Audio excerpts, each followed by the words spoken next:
JCERT class 8 math का आज हम लोग दोस्तों मॉडल पेपर को सॉल्व करने वाले हैं। मॉडल पेपर मतलब कि दोस्तों उसी के जैसा एग्जाम में भी क्वेश्चन आने वाला है। तो चलिए फटाफट से इसको शुरू कर लेते हैं और समझते हैं कि किस प्रकार का क्वेश्चन आएगा। क्वेश्चन टफ रहेगा या हार्ड रहेगा, ऑब्जेक्टिव रहेगा या सब्जेक्टिव रहेगा, फटाफट से समझते हैं। तो इसमें से पहला क्वेश्चन बोलता है हम लोगों का 5 का गुणात्मक प्रतिलोम क्या होगा। ये सवाल आप लोगों को 1.1 में मिल जाएगा। गुणात्मक प्रतिलोम वाला, इसको हम व्युत्क्रम भी कहते हैं। तो इस गुणात्मक प्रतिलोम या व्युत्क्रम किसको कहते हैं, देखिए अगर 1/2 रहेगा तो उसका गुणात्मक प्रतिलोम 2/1 हो जाएगा।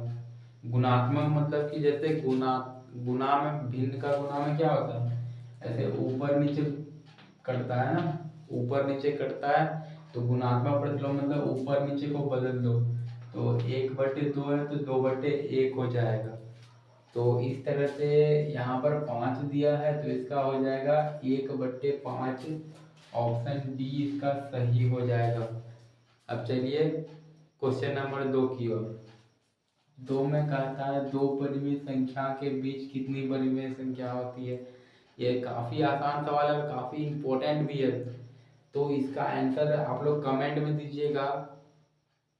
खैर मैं इसका आंसर भी बता रहा हूँ, अगर आपको पता है तो कमेंट में जरूर इसका आंसर दीजिएगा। इसका आंसर होगा अनंत। दो परिमेय संख्या के बीच अनंत परिमेय संख्या होती है, आप ये चीज याद रखिएगा। 3 नंबर का क्वेश्चन देखिए, गुणनफल 1 प्राप्त करने के लिए 9/23 को किससे गुना करना होगा। ये भी बहुत आसान है, ये क्वेश्चन काफी आसान है। मैं आपको कुछ हिंट्स देता हूँ, आप तुरंत समझ जाएंगे। जैसे कि देखिए 2/3 है, इसको अगर हम 3/2 से गुना करते हैं तब हमको 1 मिलेगा, कट जाएगा पूरा। मतलब कि इसका गुणात्मक प्रतिलोम 2/3 का गुणात्मक प्रतिलोम से हम गुना कर दें तो 1 प्राप्त होता है। तो उसी तरह से 9/23 का गुणात्मक प्रतिलोम क्या हो जाएगा, 23/9। Option C is correct. 4 number का क्वेश्चन देखिए, तो 3/5 का व्युत्क्रम क्या होगा। 3/5 का व्युत्क्रम इसमें पूछा गया है। तो व्युत्क्रम का मतलब होता है गुणात्मक प्रतिलोम। तो गुणात्मक प्रतिलोम अभी आप यहाँ समझे 9/23 का 23/9 हो जाएगा। तो 3/5 क्या है दोस्तों, 5/3 हो जाएगा। अब आप लोग 5 नंबर का क्वेश्चन को देखेंगे। तो 5 नंबर में क्या कहता है कि 2/3 का समतुल्य परिमेय संख्या कौन है। समतुल्य परिमेय संख्या के आप के बारे में आप जान चुके हैं कि समतुल्य परिमेय संख्या वैसी संख्या होती है कि अगर हम कोई संख्या को मान लेते हैं कि 2/3 ही है तो उसी को ले लेते हैं। मान लीजिए कि 2/3 है, अब 2/3 के अंश और हर दोनों में हम अगर सेम चीज का गुना या सेम चीज का भाग करते हैं तो जो हमें संख्या प्राप्त होती है वह समतुल्य कहलाती है। जैसे कि अगर हम 2 इसमें गुना कर देते हैं तो आप लोग को पता चल रहा है कि यहाँ यही आएगा, तो इसका समतुल्य ये हो गया। 4/6 इसका समतुल्य है। 4/6 ऑप्शन बी में है तो इसको हम करेक्ट मानेंगे। 6 नंबर देखिए, 4/5 का वर्ग होगा, वर्गमूल करिए वर्ग होगा। तो 4/5 का वर्ग, वर्ग मतलब क्या होता है कि एक ही चीज को 2 बार गुना कर देना है। 2 का वर्ग पूछा जाए तो 2 को 2 बार गुना कर दो। 4 का पूछा जाए तो 4 को 2 बार गुना कर दो। तो उसी तरह से 4.5 को 2 बार गुना करना होगा।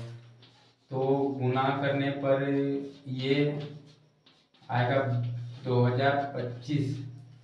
लेकिन यहाँ पर अभी ट्विस्ट है। ट्विस्ट क्या है कि यहाँ पर दशमलव है। दशमलव को यहाँ पर हमको 2 स्थान के बाद यहाँ लगाना होगा, क्योंकि यहाँ एक स्थान और एक स्थान जब गुना होगा तब 2 स्थान आएगा। यहाँ हम लोग को 2 स्थान के बाद यहाँ लगाना होगा। तो ऑप्शन हम लोग का ए करेक्ट हो जाएगा। अब 7 नंबर में देखिए कहता है कि -225 किसके बराबर नहीं है। तो फ्रेंड्स ये हम लोग को लग रहा है कि क्वेश्चन ही गलत दिया गया है। आप कैलकुलेटर में भी ये मान रख करके देखेंगे तो ये नहीं बताएगा, ये नंबर है ही नहीं वास्तविक में। तो इसी कारण से इस क्वेश्चन को भी छोड़ा जा रहा है। 8 नंबर देखिए क्या कहता है कि 27/64 का घनमूल क्या होगा। घनमूल मतलब आप लोग को पता है कि 3 का जोड़ा लगता है, जैसे 3 का, तो ऊपर का ऊपर निकाल लेंगे, नीचे का नीचे निकाल लेंगे।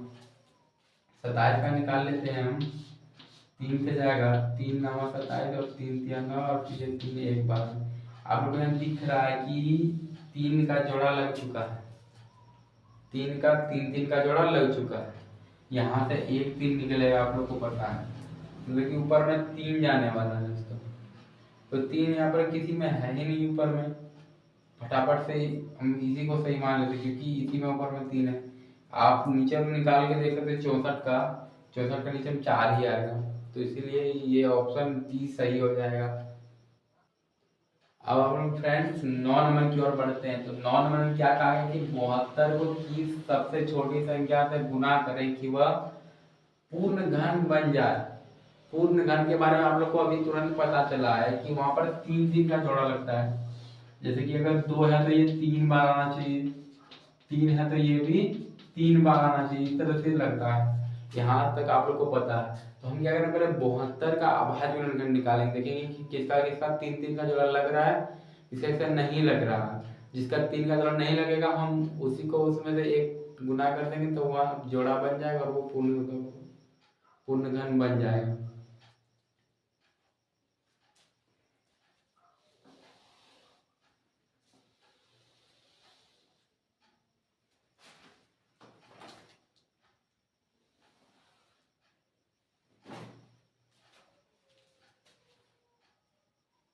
अब आप लोग 9 नंबर को देखिए। तो 9 नंबर कहता है 72 को की सबसे छोटी संख्या से गुना करें कि वह पूर्ण घन बन जाए। तो पूर्ण घन संख्या क्या होती है, जिसका 3 3 का जोड़ा लगता है। हम देखते हैं कि 72 का लगता है कि नहीं लगता, पहले ये जान लेते हैं। तो 72 का हम निकाल रहे हैं, ये 2 से जाएगा 36 बार में, देन 36 फिर ये 2 से जाएगा 18 बार में, 2 से 9 बार में, फिर 3 से जाएगा इस तरह से। तो यहाँ क्या निकलेगा, हम लोग इस तरह से इसको लिखेंगे। तो 2 2 2 आ चुका है, लेकिन 3 जो है वो 2 ही बार आया है। देख लीजिए इसका जोड़ा लग चुका है लेकिन इसका जोड़ा नहीं लगा है। मतलब अगर हम यहाँ 3 गुना कर देते हैं, अगर हम यहाँ 3 गुना कर देते हैं तो 72 जो है पूर्ण घन बन जाएगा। तो हमको यहाँ 3 गुना करना ही पड़ेगा, तो आंसर हो जाएगा इसका बी करेक्ट। 10 नंबर को देखिए। तो क्या कहता है कि 9999 पर घात 0 का संख्यात्मक मान क्या होगा। संख्यात्मक मान मतलब क्या होता है कि उसमें संख्या में क्या मान होगा। ये तो घात में दिया है तो संख्या पूछा गया है यहाँ पर। तो आप लोगों को पता ही है कि ये बहुत इंपॉर्टेंट सवाल है और बहुत आसान भी है, क्योंकि घात अगर 0 है तो उसका मान हमेशा 1 ही होता है। अगर आपका माथा में भी घात 0 लगा दिया जाए तो उसका भी मान 1 ही होगा। ये ऑप्शन सी इज करेक्ट। तो पार्ट 1 में हम लोग 10 क्वेश्चन को सॉल्व किए हैं, पार्ट 2 जल्दी ही आ जाएगा और उसमें हम बाकी क्वेश्चन को सॉल्व करने का प्रयास करेंगे।